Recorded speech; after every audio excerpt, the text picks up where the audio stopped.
Hi ನಮಸ್ತೆ ಎಲ್ರಿಗೂ. ಇವತ್ತೊಂದು ವಿಡಿಯೋ ನಿಮ್ಮ ಜೊತೆ ಶೇರ್ ಮಾಡ್ಕೊಳ್ತಾ ಇದ್ದೇನೆ. ಸ್ವಲ್ಪ ಕಿಚನ್ ಟಿಪ್ಸು, ಹಾಗೆಯೇ ಮನೆಯಲ್ಲಿ ಇರುವೆ, ಇಲಿ ಮತ್ತು ಜಿರಳೆಗಳಿಗೆ ಎಲ್ಲ ರೆಮಿಡಿಸ್ ಇದ್ದರೆ ಹೇಳಿ ಅಂತ ಹೇಳಿದರು. ಅದನ್ನು ಸಹ ನಿಮ್ಮ ಜೊತೆ ಶೇರ್ ಮಾಡ್ಕೊಳ್ತಾ ಇದ್ದೇನೆ. ಖಂಡಿತ ವಿಡಿಯೋ ಫುಲ್ ನೋಡಿ. ಹಾಗೆ ತುಂಬ ಒಂದು ಯೂಸ್ ಆಗುವಂಥದ್ದೇ ವಿಡಿಯೋ. ಯಾರಾದರೂ ಹೊಸಬರು ನನ್ನ ಚಾನಲ್ ನೋಡ್ತಾ ಇದ್ದರೆ ಪ್ಲೀಸ್ ಸಬ್ಸ್ಕ್ರೈಬ್ ಮಾಡ್ಕೊಂಡು ವಿಡಿಯೋ ನೋಡಿ, ಹಾಗೆ ಲೈಕ್ ಮಾಡಿ, ಶೇರ್ ಮಾಡಿ ಮತ್ತು ಕಮೆಂಟ್ ಮಾಡೋದನ್ನು ಮರಿಬೇಡಿ. ಕೆಲವೊಬ್ಬರೀಗ ಅಡುಗೆ ಮಾಡುವಾಗ ಯಾವುದಕ್ಕೆ ಯಾವ ಟೈಮಲ್ಲಿ ಉಪ್ಪು ಹಾಕಬೇಕಂತೇಳಿ ಸಹ ಗೊತ್ತಿರೋದಿಲ್ಲ. ಅಂದರೆ ಹೊಸಬರಿಗೆ, ಈಗ ಬ್ಯಾಚುಲರ್ಸ್ ಅಥವಾ ಹೊಸದಾಗಿ ಮದುವೆ ಆದವರಿಗೆ ಕೆಲವೊಬ್ಬರಿಗೆ ಅಡುಗೆ ಬಗ್ಗೆ ಗೊತ್ತಿರೋದಿಲ್ಲ ಅಷ್ಟು. ಮದುವೆ ಆದಮೇಲೆ ಅಡುಗೆ ಕಲಿತಾರಲ್ವ, ಅವರಿಗೆ ಅಂತೇಳಿ ನಾನು ಈ ವಿಡಿಯೋದಲ್ಲಿ ಹೇಳ್ತಾ ಇದ್ದೇನೆ. ಈಗ ಕೆಲವೊಮ್ಮೆ ಕಾಳುಗಳನ್ನು ಬೇಯಿಸ್ಕೊಳ್ಳುವಾಗ ಯಾವಾಗ ಉಪ್ಪು ಹಾಕಬೇಕು, ಅಥವಾ ಚಿಕನ್ ಬೇಯಿಸ್ಕೊಳ್ಳುವಾಗ ಯಾವಾಗ ಉಪ್ಪು ಹಾಕಬೇಕು, ಅದನ್ನೆಲ್ಲ ನಿಮ್ಮ ಜೊತೆಲಿ ಶೇರ್ ಮಾಡ್ಕೊಳ್ತಾ ಇದ್ದೇನೆ. ಮೊದಲನೇದಾಗಿ ಅಣಬೆ ಅಂದರೆ ಮಶ್ರೂಮು, ಹೂಕೋಸು, ಕ್ಯಾಬೇಜು ಅಂಥದ್ದೆಲ್ಲ ನಾವು ಈಗ ಪಲ್ಯ ಏನಾದರೂ ಒಂದು ಅದರಲ್ಲಿ ನಾವು ಮಾಡ್ಕೊಳ್ಳುವಾಗ ಫಸ್ಟಿಗೆ ನಾವು ಫ್ರೈ ಮಾಡ್ಕೊಳ್ತೇವೆ. ಅಂದರೆ ಎಣ್ಣೆ ಹಾಕಿ ಅದಕ್ಕೇನೆಲ್ಲ ಬೇಕು ಅದನ್ನೆಲ್ಲ ಹಾಕಿ ನಾವು ಇದನ್ನು ಫ್ರೈ ಮಾಡ್ಕೊಳ್ತೇವೆ. ಅದನ್ನು ಫ್ರೈ ಮಾಡ್ಕೊಳ್ಳುವಾಗ ಸ್ಟಾರ್ಟಿಂಗಲ್ಲಿ ಇದಕ್ಕೆ ಉಪ್ಪು ಹಾಕಬಾರ್ದು. ಅಣಬೆಯಲ್ಲಂತೂ ತುಂಬ ನೀರಿನ ಅಂಶ ಇರ್ತದೆ, ನೀರು ಒಮ್ಮೆಲೆ ಬಿಟ್ಟುಬಿಡ್ತದೆ ಉಪ್ಪು ಹಾಕಿದ ತಕ್ಷಣ. ಹಾಗಾಗಿ ಸ್ಟಾರ್ಟಿಂಗಲ್ಲಿ ನೀವು ಇದನ್ನು ಚೆನ್ನಾಗಿ ಎಣ್ಣೆಯಲ್ಲಿ ಫ್ರೈ ಮಾಡ್ಕೊಳ್ಳಿ. ಅದಕ್ಕೆ ಏನೇನು ಮಸಾಲೆ ಎಲ್ಲ ಬೇಕು ಅದನ್ನೆಲ್ಲ ನೀವು ಆ್ಯಡ್ ಮಾಡ್ಕೊಳ್ಳಿ. ಮತ್ತು ಉಪ್ಪು ಹಾಕಿ ನೀವು ರೆಡಿ ಮಾಡ್ಕೊಳ್ಬೋದು. ಇದು ಸ್ಟಾರ್ಟಿಂಗಲ್ಲೇ ಉಪ್ಪು ಹಾಕಿದರೆ ತುಂಬ ನೀರು ಬಿಡ್ತದೆ. ನಿಮಗೆ ಡ್ರೈ ಆಗಿ ಏನಾದರೂ ಪಲ್ಯ ಮಾಡ್ಕೊಳ್ಬೇಕಂತ ಮಾಡಲಿಕ್ಕಾಗೋದಿಲ್ಲ. ನೆಕ್ಸ್ಟ್ ಬಂದು ಈ ಚಿಕನ್ನು ಅಥವಾ ಅಂಥದ್ದು ಮಾಂಸದ ಅಡುಗೆ ಏನಾದರೂ ನೀವು ಮಾಡ್ಕೊಳ್ಳೋದಿದ್ರೆ, ಈಗ ನಾವು ಒಗ್ಗರಣೆ ಹಾಕಿ ಮಾಂಸನ ಹಾಕ್ತೇವಲ್ಲ, ಅಂದರೆ ಚಿಕನೆಲ್ಲ ನಾವು ಹಾಕ್ಕೊಳ್ತೇವೆ. ಆಗಲೇ ಸ್ವಲ್ಪ ಫ್ರೈ ಮಾಡಿದ ತಕ್ಷಣ ನಾವು ಉಪ್ಪು ಹಾಕ್ಕೊಳ್ಬೇಕು. ಅದು ಉಪ್ಪು ಹಾಕೋದ್ರಿಂದ, ಅರಿಶಿನ ಪುಡಿ ಹಾಕೋದ್ರಿಂದ ಅದರಲ್ಲಿರುವಂಥ ವಾಸನೆ ಸ್ವಲ್ಪ ಹೊರಟು ಹೋಗ್ತದೆ. ಹಾಗೆಯೇ ಅದು ಉಪ್ಪನ್ನು ಚೆನ್ನಾಗಿ ಎಳ್ಕೊಳ್ತದೆ. ಇಲ್ಲಾಂತ ಹೇಳಿದರೆ ತಿನ್ನಲಿಕ್ಕೆ ಅಷ್ಟು ಇದಾಗೋದಿಲ್ಲ, ಅದು ಉಪ್ಪು ಎಳ್ಕೊಳ್ತದಲ್ವ. ಹಾಗಾಗಿ ಮತ್ತು ನೀರಿನ ಅಂಶ ಸಹ ಅಷ್ಟು ಇದಾಗೋದಿಲ್ಲ. ನೋಡಿದ್ರಲ್ಲ, ಮಶ್ರೂಮ್ ಬೇಯಿಸ್ಕೊಳ್ಳುವಾಗ ನೀವು ಉಪ್ಪು ಹಾಕ್ಕೊಳ್ಬೇಡಿ, ಆಮೇಲೆ ಹಾಕಿ. ಈ ಚಿಕನ್ ಅಂಥದ್ದೆಲ್ಲ ಮಾಡ್ಕೊಳ್ಳೋದಿದ್ದರೆ ಮೊದಲೇ ಉಪ್ಪು ಹಾಕ್ಕೊಳ್ಳಿ. ಅಂದರೆ ಸ್ವಲ್ಪ ಫ್ರೈ ಆದ ತಕ್ಷಣ ನೀವು ಅದನ್ನು ಉಪ್ಪು ಹಾಕ್ಕೊಂಡ್ಬಿಡಿ, ಅದು ಬ್ಯಾಲೆನ್ಸ್ ಕರೆಕ್ಟಾಗಿ ಆಗ್ತದೆ. ಈಗ ಕಾಳುಗಳು ಅಂದರೆ ಹುರುಳಿ ಕಾಳು ಅಂಥದ್ದೆಲ್ಲ, ಅಥವಾ ಈಗ ರಾತ್ರಿ ನೆನೆಸಿ ನಾವು ಬೆಳಿಗ್ಗೆಲ್ಲ ಮಾಡ್ಕೊಳ್ತೀವಿ ನೋಡಿ, ಅಂಥ ಕಾಳುಗಳಿಗೆಲ್ಲ ನಾವು ಈಗ ಡೈರೆಕ್ಟಾಗಿ ಅಂದರೆ ನಾವು ಈಗ ಪಾತ್ರೆಯಲ್ಲಿ ಹಾಗೆಯೇ ಬೇಯಿಸ್ಕೊಳ್ಳೋದಿದ್ರೆ ಅದು ಕುದಿ ಬರ್ತದಲ್ಲ, ಕುದಿ ಬಂದು ನಾವೀಗ ಕಾಳೆಲ್ಲ ಹಾಕಿದ್ರೆ ಕುದಿ ಬರ್ತದೆ, ಒಳ್ಳೆ ಕುದಿ ಬಂದ ನಂತರ ಉಪ್ಪು ಹಾಕ್ಕೊಳ್ಬೇಕು.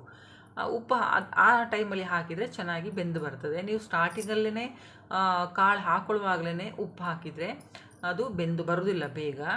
ಆಮೇಲೆ ನೀವು ಕುಕ್ಕರಲ್ಲಿ ಡೈರೆಕ್ಟ್ ಮಾಡ್ಕೊಳ್ಳಿದ್ರು ಸಹ ಅದ್ರ ಜೊತೆಲಿ ಉಪ್ಪು ಹಾಕ್ಕೊಳ್ಬೇಡಿ, ಹಾಗೆಯೇ ನೀವು ಬೇಯಿಸ್ಕೊಳ್ಳಿ. ಬೇಯಿಸಿ ಆದ ನಂತರ ಪುನಃ ನೀವು ಅದನ್ನು ತೆಗಿತೀರಲ್ವ, ಆಗ ಉಪ್ಪು ಹಾಕ್ಕೊಂಡು ಕುದಿ ತರಿಸ್ಕೊಳ್ಳಿ, ಅದು ಉಪ್ಪು ಹಿಡಿತದೆ. ನೀವು ಸ್ಟಾರ್ಟಿಂಗಲ್ಲಿ ಕಾಳುಗಳಿಗೆ ಉಪ್ಪು ಹಾಕಿದರೆ ಖಂಡಿತವಾಗ್ಲೂ ಅದು ಬೇಯುವುದಿಲ್ಲ. ಇನ್ನು ಸಾಂಬಾರು ಅಥವಾ ಹುಳಿ ಅದೆಲ್ಲ ಮಾಡ್ಕೊಳ್ಳುವಾಗ ಸಹ ಹಾಗೆ ನಾವು ಫಸ್ಟಿಗೆ ಬೇಳೆ ಬೇಯಿಸ್ಕೊಳ್ತೇವೆ, ತರಕಾರಿಯನ್ನು ಸಪ್ರೇಟಾಗಿ ನಾವು ಬೇಯಿಸ್ಕೊಳ್ತೇವೆ. ಅದು ಸಹ ಬೇಳೆ ಬೇಯಿಸ್ಕೊಳ್ಳುವಾಗ ಸಹ ನೀವು ಉಪ್ಪನ್ನು ಹಾಕ್ಲಿಕ್ಕೆ ಹೋಗ್ಬಿಡಿ, ಬೇಳೆ ಕರೆಕ್ಟಾಗಿ ಬೇಯುವುದಿಲ್ಲ. ನೀವು ಬೇಕಾದರೆ ಅಬ್ಸರ್ವ್ ಮಾಡಿರ್ಬೋದು, ಒಂದು 80% ಅಷ್ಟೇ ಬೆಂದಿರ್ತದೆ ಅದು. ಒಮ್ಮೊಮ್ಮೆ ನಾವು ಖಾಲಿ ಬೇಳೆನ ಬೇಯಿಸಿರ್ತೇವೆ ನೋಡಿ ಉಪ್ಪು ಹಾಕ್ತೇನೆ, ಆಗ ತುಂಬ ಸ್ಮೂತಾಗಿ ಬೆಂದಿರ್ತದೆ. ಇದು ಉಪ್ಪು ಹಾಕಿ ಬೇಯಿಸಿದರೆ ಅಷ್ಟು ಸ್ಮೂತಾಗಿ ಬೆಂದು ಬರೋದಿಲ್ಲ. ಅದಕ್ಕೇ ಫಸ್ಟಿಗೆ ನೀವು ಬೇಳೆಗಳನ್ನು ಬೇಯಿಸ್ಕೊಳ್ಳಿ, ನಂತರ ತರಕಾರಿಯನ್ನೆಲ್ಲ ನಾವು ಹಾಕ್ಕೊಳ್ಳುವಾಗ ಉಪ್ಪು ಹಾಕ್ಕೊಂಡು ನಾವು ಅದನ್ನು ರೆಡಿ ಮಾಡ್ಕೊಳ್ಬೋದು. ಸಾಂಬಾರು ಅಥವಾ ಹುಳಿ ಏನಾದರೂ ನಾವು ರೆಡಿ ಮಾಡ್ಕೊಳ್ಬೋದು. ಇನ್ನು ಚಿಕನ್ ಹೇಳಿದೆ, ಹಾಗೆಯೇ ಮೀನು, ಸಿಗಡಿ ಅಂದರೆ ಇಟ್ಟಿ ಅಂಥದ್ದೆಲ್ಲ ನಾವು ಈಗ ಸಮುದ್ರದ ಇದು ಗ್ರೇವಿ ಎಲ್ಲ ಮಾಡ್ಕೊಳ್ಳುವಾಗ ಸಹ ಹಾಗೆಯೇ ಅದಕ್ಕೆ ಉಪ್ಪು ಹಚ್ಚಿಡೋದು ಒಳ್ಳೆಯದು. ಇದಕ್ಕೇನಂತ ಹೇಳಿದರೆ ನಾವು ಈಗ ಅಥವಾ ಮಸಾಲೆಗೆ ಫಸ್ಟಿಗೆ ನಾವು ಉಪ್ಪು ಹಾಕಿದರೆ ಸಹ ಏನು ತೊಂದರೆ ಇಲ್ಲ. ಉಪ್ಪು ನೋಡ್ಕೊಂಡು ಹಾಕ್ಕೊಳ್ಳಿ. ಗೊತ್ತಾಯ್ತಲ್ಲ ಫ್ರೆಂಡ್ಸ್, ನಿಮಗೀಗ ಸ್ಟಾರ್ಟಿಂಗಲ್ಲಿ ನಾವು ಯಾವುದಕ್ಕೆ ಉಪ್ಪು ಹಾಕಬೇಕು, ಯಾವುದಕ್ಕೆ ಉಪ್ಪು ಹಾಕಬಾರ್ದು ಅಂತೇಳಿ ಖಂಡಿತವಾಗ್ಲೂ ಇದು ನಿಮಗೆಲ್ಲರಿಗೂ ಸಹ ಒಂದು ಹೆಲ್ಪ್ ಆಗ್ತದೆ ಅಂದ್ಕೊಳ್ತೇನೆ. ನೆಕ್ಸ್ಟ್ ಕಿಚನ್ ಟಿಪ್ಸ್ ಬಂದು, ಈಗ ಗ್ಯಾಸ್ ಸ್ಟವ್ ಹತ್ರ ನಾವು ಕೆಲವೊಂದು ಸಾಮಾನುಗಳನ್ನೆಲ್ಲ ಇಡ್ತೇವೆ. ಯಾವುದೆಲ್ಲ ಇಡಬಾರ್ದು ಅಂತೇಳಿ ನಿಮಗೆ ಏನಾದರೂ ಗೊತ್ತಿದ್ದರೆ ನನಗೆ ಕಮೆಂಟ್ ಮಾಡಿ ಹೇಳಿ. ಈಗ ನಾನು ಕೆಲವೊಂದು ವಸ್ತುಗಳನ್ನು ಹೇಳ್ತೇನೆ, ಅದನ್ನು ಗ್ಯಾಸ್ ಹತ್ರ ಖಂಡಿತವಾಗ್ಲೂ ಇಡ್ಲಿಕ್ಕೆ ಹೋಗಬೇಡಿ. ಏನಾದರೂ ನೀವು ಗ್ಯಾಸ್ ಸ್ಟವ್ ಹತ್ರ ಇಂಥದ್ದೆಲ್ಲ ವಸ್ತುಗಳನ್ನು ಇಟ್ಟರೆ ಖಂಡಿತವಾಗ್ಲೂ ಅದನ್ನು ತೆಗೆದು ಸ್ವಲ್ಪ ದೂರದಲ್ಲೇ ಇಡಿ. ಅಂದರೆ ಬೆಂಕಿ ಹತ್ರ ಇಡಬಾರ್ದು ಅಂತೇಳಿ, ಅದನ್ನೆಲ್ಲ ಬೇಗ ಹಾಳಾಗ್ತದೆ ಬೆಂಕಿ ಹತ್ರ ಇಟ್ಟರೆ. ಹಾಗಾಗಿ ಮತ್ತು ಕೆಲವೊಂದು ಕರಗಿ ಸಹ ಹೋಗ್ತದೆ. ಮೊದಲನೇದಾಗಿ ಬಂದು ಅಡುಗೆ ಎಣ್ಣೆಯನ್ನು ಗ್ಯಾಸ್ ಸ್ಟವ್ ಹತ್ರ ಇಡಬಾರ್ದು. ಅಂದರೆ ಅದಕ್ಕೆ ಈ ಬೆಂಕಿದು ಶಾಖ ಇರ್ತದಲ್ಲ, ಅದು ತಾಗಿ ಎಣ್ಣೆ ಹಾಳಾಗುವುದೊಂದು, ಅಂದರೆ ಅದರ ರುಚಿ ಹೊರಟೋಗ್ತದೆ. ಮತ್ತು ಅದರದ್ದೊಂದು ಇದು ಕ್ವಾಲಿಟಿ ಉಂಟಲ್ಲ, ಅದು ಸಹ ಕಮ್ಮಿ ಆಗ್ತಾ ಹೋಗ್ತದೆ. ನೀವು ಒಂದು ವೇಳೆ ಎಣ್ಣೆಯನ್ನು ಗ್ಯಾಸ್ ಸ್ಟವ್ ಹತ್ರ ಇಟ್ಟಿದ್ದರೆ ಅದನ್ನು ಸ್ವಲ್ಪ ದೂರ ಇಟ್ಕೊಳ್ಳಿ. ಅದಕ್ಕೆ ಮತ್ತೆ ಬಿಸಿಲು ಸಹ ತುಂಬ ಬೀಳಬಾರ್ದು. ಆ ಥರ ಒಂದು ಇದರಲ್ಲಿ ಎಣ್ಣೆಯನ್ನು, ನಾವು ಅಡುಗೆಗೆ ಉಪಯೋಗಿಸುವಂಥ ಎಣ್ಣೆಯನ್ನು ಇಟ್ಕೊಳ್ಬೇಕಾಗ್ತದೆ. ಇನ್ನು ಮಸಾಲೆ ಪದಾರ್ಥದ ಡಬ್ಬಿ ಸಹ ಕೆಲವೊಬ್ಬರು ಈಸಿ ಆಗಲಿ ಅಂತೇಳಿ ಗ್ಯಾಸ್ ಸ್ಟವ್ ಹತ್ರನೇ ಇಟ್ಕೊಳ್ತಾರೆ, ಬೇಗ ಹಾಕ್ಲಿಕ್ಕೆ ಆಗ್ತದೆ ಅಂತೇಳಿ. ಅದು ಸಹ ಗ್ಯಾಸ್ ಸ್ಟವ್ ಹತ್ರ ಇಟ್ಕೊಳ್ಬೇಡಿ. ಅದು ಸಹ ಒಂದು ಪ್ಲೇಸಲ್ಲಿ, ಕಪಾಟಲ್ಲಿ, ಹಾಗೆ ಈಗ ಕಿಚನಲ್ಲಿ ಕಬೋರ್ಡೆಲ್ಲ ಇರ್ತದಲ್ಲ, ಅದರೆಲ್ಲ ನೀವು ಸ್ಟೋರ್ ಮಾಡಿ ಇಟ್ಕೊಳ್ಬೋದು. ಬಂದು ಟಿಶ್ಯೂ ಪೇಪರ್ ಸಹ ಗ್ಯಾಸ್ ಹತ್ರ ಇಟ್ಕೊಳ್ಬಾರ್ದು. ಅದು ಸಹ ಕೆಲವೊಮ್ಮೆ ಹೇಳಲಿಕ್ಕಾಗೋದಿಲ್ಲ ಅಲ್ವಾ, ಒಮ್ಮೊಮ್ಮೆ ಜೋರು ಇಡ್ತೇವೆ ನಾವು, ಅಥವಾ ಜೋರಾಗಿ ಗಾಳಿ ಬರುವಾಗ ಟಿಶ್ಯೂ ಪೇಪರ್ ಏನಾದರೂ ಇದಾಗ್ಬೋದು. ಅದಕ್ಕೆ ಸ್ವಲ್ಪ ಬೆಂಕಿ ತಗಲಿದ್ರೆ ಸಹ ಪೇಪರೆಲ್ಲ ಸುಟ್ಟು ಹೋಗುವಂಥ ಒಂದು ಇದಿರ್ತದೆ. ಹಾಗಾಗಿ ಅಂಥದ್ದನ್ನು ಸಹ ನಾವು ಗ್ಯಾಸ್ ಸ್ಟವ್ ಹತ್ರ ಇಟ್ಕೊಳ್ಬಾರ್ದು. ಕೆಲವೊಬ್ಬರು ಅಂದರೆ ಮನೆಯಲ್ಲಿ ಈಗ ಸ್ವಲ್ಪ ಮಕ್ಕಳು ಜೋರು ಇರ್ತಾರೆ, ಅಂಥವ್ರಿಗೂ ಸಹ ಸ್ವಲ್ಪ ಬೆಂಕಿ ಉರಿಯುವಾಗ ಪೇಪರೆಲ್ಲ ಹಿಡಿದು ಸ್ವಲ್ಪ ಬೆಂಕಿಯಲ್ಲಿ ಅಂಥದ್ದೆಲ್ಲ ಅಭ್ಯಾಸ ಕೆಲವೊಂದು ಮಕ್ಕಳಿಗೆ ಇರ್ತದೆ. ಹಾಗಾಗಿ ಸ್ವಲ್ಪ ಜಾಗ್ರತೆಯಿಂದ ಇಡೋದು ನಾವು ಒಳ್ಳೆಯದಲ್ವಾ. ಎಲೆಕ್ಟ್ರಿಕ್ ವಸ್ತು ಅಂಥದ್ದೆಲ್ಲ ನಾವು ಗ್ಯಾಸ್ ಸ್ಟವ್ ಹತ್ರ ಸಹ ಇಡಬಾರ್ದು. ಈಗ ಏರ್ ಫ್ರೈಯರ್ ಆಗಲಿ, ಮಿಕ್ಸಿ ಆಗಲಿ, ಅಂಥದ್ದೆಲ್ಲ ನಾವೀಗ ಗ್ಯಾಸ್ ಹತ್ತಿರವೇ ಇಟ್ಕೊಂಡ್ರೆ, ಈಗ ಗ್ಯಾಸ್ ಉರಿತಾ ಇರುತ್ತೆ, ಅದರದ ಬಿಸಿ ಸಹ ಇದಕ್ಕೆ ತಾಗ್ತದೆ. ಮತ್ತು ನಾವು ಹಾಗೆ ಶಾಖ ಅಂದರೆ ಎರಡೂ ಕಡೆಯಿಂದ ಅದಕ್ಕೆ ಇದಾದಾಗ ಅದು ಹಾಳಾಗ್ತದೆ ಬೇಗ. ಹಾಗಾಗಿ ಗ್ಯಾಸ್ ಸ್ಟವ್ ಹತ್ರ ಇಂಥದ್ದು ಎಲೆಕ್ಟ್ರಿಕ್ ವಸ್ತುಗಳನ್ನು ಸಹ ಇಟ್ಕೊಳ್ಬಾರ್ದು. ಮತ್ತು ತರಕಾರಿಗಳು, ಫ್ರೂಟ್ಸು ಅಂಥದ್ದೆಲ್ಲ ಸಹ ಇದು ತುಂಬ ಒಂದು ಬಿಸಿ ತಾಗಿದಾಗ ಸಹ ಹಾಳಾಗ್ತದೆ. ಅಂಥದ್ದನ್ನು ಸಹ ನಾವು ಈಗ ಗ್ಯಾಸ್ ಸ್ಟವ್ ಹತ್ರ ಇಟ್ಕೊಳ್ಬಾರ್ದು. ಅದು ತುಂಬ ಒಂದು ಕೋಲ್ಡ್ ಇರುವಂಥ ಪ್ಲೇಸಲ್ಲಿ, ಅಂತೇಳಿದರೆ ಅದಕ್ಕೆ ಬಿಸಿಲೆಲ್ಲ ಇಲ್ಲದೆ ಇರುವಂಥ ಒಂದು ಕ್ಲೀನಾಗಿರುವಂಥ ಜಾಗದಲ್ಲಿ ಇದನ್ನೆಲ್ಲ ಇಟ್ಕೊಳ್ಬೇಕು.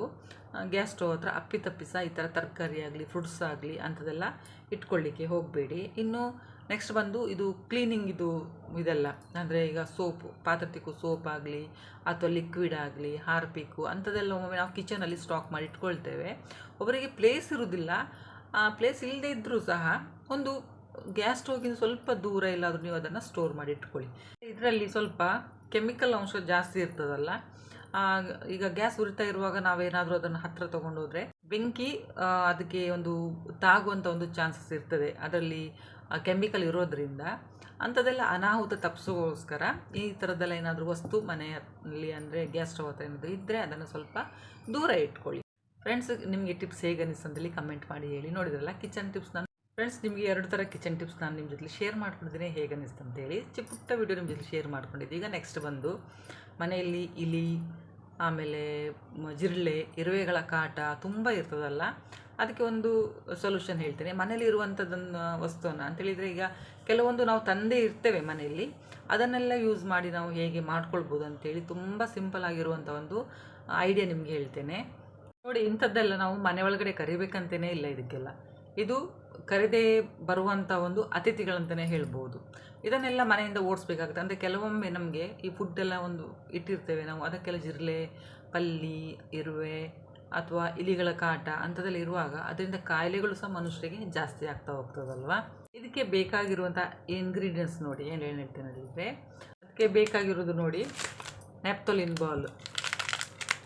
ಇದು ನಾವು ಬಟ್ಟೆ ಎಲ್ಲ ಇಟ್ಕೊಳ್ಳುವಾಗ ಇದನ್ನೆಲ್ಲ ನಾವು ಕಬೋರ್ಡಲ್ಲೆಲ್ಲ ಒಂದೊಂದು ಸಣ್ಣ ಸಣ್ಣ ಪೀಸೆಲ್ಲ ಹಾಕಿರ್ತೇವೆ, ಅಥವಾ ನೀವು ಇದನ್ನು ಬೇಸಿನಲ್ಲಿ ಸಹ ಒಂದು ಸಣ್ಣ ಪೀಸ್ ಹಾಕಿಟ್ಕೊಳ್ಬೋದು. ನಾವೀಗ ಕೈ ತೊಳಿತೇವೆ ನೋಡಿ, ಆ ಹೋಲಲ್ಲಿ ಸಣ್ಣ ಪೀಸನ್ನು ಹಾಕಿಟ್ಕೊಳ್ಬೋದು. ಅಥವಾ ಕಿಚನ್ನಲ್ಲಿ ಸಹ ಒಂದು ಮೂಲೆಯಲ್ಲೆಲ್ಲಾದರೂ ಒಂದು ಸಣ್ಣ ಪೀಸ್ ಇಟ್ಕೊಳ್ಬೋದು. ಆದರೆ ಒಬ್ಬರಿಗೆ ಅದರದ್ದು ಸ್ಮೆಲ್ ಆಗೋದಿಲ್ಲ. ಕಬೋರ್ಡೆಲ್ಲ ಇಟ್ಟರೆ ಬಟ್ಟೆ ಹಾಳಾಗೋದಿಲ್ಲ ಅಂತೇಳಿ ಸಣ್ಣದು ಪೀಸ್ ಮಾಡಿಡಿ, ದೊಡ್ಡದು ಅದೇ ಥರ ಇಟ್ಕೊಳ್ಳಿಕ್ಕೆ ಹೋಗಬೇಡಿ. ಅಥವಾ ಒಂದು ಪೇಪರಲ್ಲಿ ಸುತ್ತಿ ಸ್ವಲ್ಪ ಸಣ್ಣ ಹೋಲ್ ಮಾಡಿ ಸಹ ನೀವು ಇಟ್ಕೊಳ್ಬೋದು. ಅದಿರಲಿ, ಈಗ ನಾನು ನಿಮಗೆ ಇದು ಹೇಳ್ತೇನೆ, ಇಲಿಗಳನ್ನೆಲ್ಲ ಹೇಗೆ ಮನೆಯಿಂದ ಓಡಿಸ್ಬೋದು ಅಂತೇಳಿ. ನೋಡಿದ್ರಲ್ಲ, ಒಂದು ನ್ಯಾಪ್ಥಲಿನ್ ಬಾಲ್ ಅಂದರೆ ಫಿನೈಲ್ ಟ್ಯಾಬ್ಲೆಟ್ ಅಂತ ಹೇಳ್ತಾರೆ ಇದಕ್ಕೆ. ಆಮೇಲೆ ಹಸಿಮೆಣಸಿನ್ಕಾಯಿ ಬೇಕಾಗ್ತದೆ ಒಂದು, ಇಲ್ಲ ಅಂತೇಳಿದರೆ ರೆಡ್ ಚಿಲ್ಲಿ ಪೌಡರ್ ಇದ್ದರೂ ಸಹ ಆಗ್ತದೆ. ಆಮೇಲೆ ಕರ್ಪೂರ ಬೇಕು. ಈಗ ನಾವು ದೇವರಿಗೆ ದೀಪ ಹಚ್ಚಿ ನೋಡಿ, ಅದೇ ಕರ್ಪೂರ ಇದ್ದರೆ ಸಾಕಾಗ್ತದೆ, ಒಂದು ಸಾಕಾಗ್ತದೆ. ಬೋರಿಕ್ ಪುಡಿ ಇದು ಸಿಗ್ತದೆ, ಅಂಗಡಿಯಲ್ಲಿ ಸಿಗ್ತದಲ್ಲ ಬೋರಿಕ್ ಪುಡಿ, ಅದು ಇಲ್ಲಂತೇಳಿದರೆ ಸೀಮೆ ಸುಣ್ಣ ಸಹ ಮನೇಲಿ ಇರ್ತದೆ. ಆಮೇಲೆ ಮೇನ್ ಅಂತ ಹೇಳಿದರೆ ಇದಕ್ಕೆ 2 ಚಮಚ ಅದು ಗೋಧಿ ಹಿಟ್ಟು ಬೇಕಾಗ್ತದೆ. ಗೋಧಿ ಹಿಟ್ಟು ಅಥವಾ ನೀವು ಚಪಾತಿ ಕಲಿಸಿದಾಗ ಚಪಾತಿ ಹಿಟ್ಟು ಜಾಸ್ತಿ ಇದ್ರೂ ಸಹ ನೀವು ಇದನ್ನು ಯೂಸ್ ಮಾಡ್ಕೊಳ್ಬೋದು. ಆಮೇಲೆ ನಾವು ಇದಕ್ಕೆ ಎಂತ ಈಗ ನೆಲ ಎಲ್ಲ ಒರೆಸುವಾಗ ಪಿನಾಯ್ಲ್ ಯೂಸ್ ಮಾಡ್ತೇವೆ ನೋಡಿ, ಅದು ಸ್ವಲ್ಪ ಬೇಕಾಗ್ತದೆ, ಜಾಸ್ತಿ ಅಲ್ಲ. ಮತ್ತು ಸ್ವಲ್ಪ ನೀರು ಅಷ್ಟೇ ಇದಕ್ಕೆ ಬೇಕಾಗಿರೋದು, ಗೊತ್ತಾಯ್ತಲ್ಲ. ಇಷ್ಟು ಇಂಗ್ರೀಡಿಯೆಂಟ್ಸ್ ಇದಕ್ಕೆ ಬೇಕಾಗ್ತದೆ. ಫಸ್ಟಿಗೆ ಈಗ ಇದು ಎಂತ ನೆಪ್ತೊಲಿನ್ ಅದು ಟ್ಯಾಬ್ಲೆಟ್ ಹೇಳಿದ್ನಲ್ಲ, ಅದು ಮತ್ತು ಕರ್ಪೂರವನ್ನು ಒಂದು ಪೇಪರಲ್ಲಿ ಹಾಕಿ ಮತ್ತು ಚೆಂದ ಮಾಡಿ ಪುಡಿ ಮಾಡಿ ಇಟ್ಕೊಳ್ಳಿ. ಅದಕ್ಕೆ ನೀವು ಹಸಿಮೆಣಸಿನ್ಕಾಯಿ ಉಂಟಲ್ಲ, ಅದನ್ನು ಸಹ ನೀವು ಕಟ್ ಮಾಡಿ ಇದಕ್ಕೆ ಹಾಕ್ಕೊಳ್ಬೋದು. ಇಲ್ಲ ಅಂತೇಳಿದರೆ ರೆಡ್ ಚಿಲ್ಲಿ ಪೌಡರನ್ನು ಸಹ ನೀವು ಆ್ಯಡ್ ಮಾಡ್ಬೋದು. ಹಸಿಮೆಣಸಿನ್ಕಾಯಿ ಹಾಕುವಾಗ ಅದರದ್ದು ಬೀಜ ತೆಗೀರಿ, ಹಾಗೆಯೇ ಕಟ್ ಮಾಡಿ ಹಾಕಿ, ಸಣ್ಣದು ಮಾಡಿ ಕಟ್ ಮಾಡಿ ಹಾಕಿ. ಅದು ಬೇಡ ಇಲ್ಲದೆ ರೆಡ್ ಚಿಲ್ಲಿ ಪೌಡರನ್ನು ನೀವು ಆ್ಯಡ್ ಮಾಡ್ಬೋದು.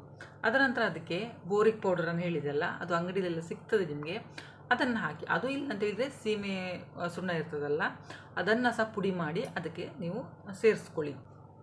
ಈಗ ಇದು 4 ಸಹ ಚೆಂದ ಮಾಡಿ ಮಿಕ್ಸ್ ಮಾಡಿ ಇಟ್ಕೊಳ್ಳಿ. ಇದು ಜಿರಳೆಯನ್ನು ನೀವು ಓಡಿಸ್ಲಿಕ್ಕೆ ಒಂದು ಬೆಸ್ಟ್ ರೆಮಿಡಿ ಅಂತಲೇ ಹೇಳ್ತೇನೆ.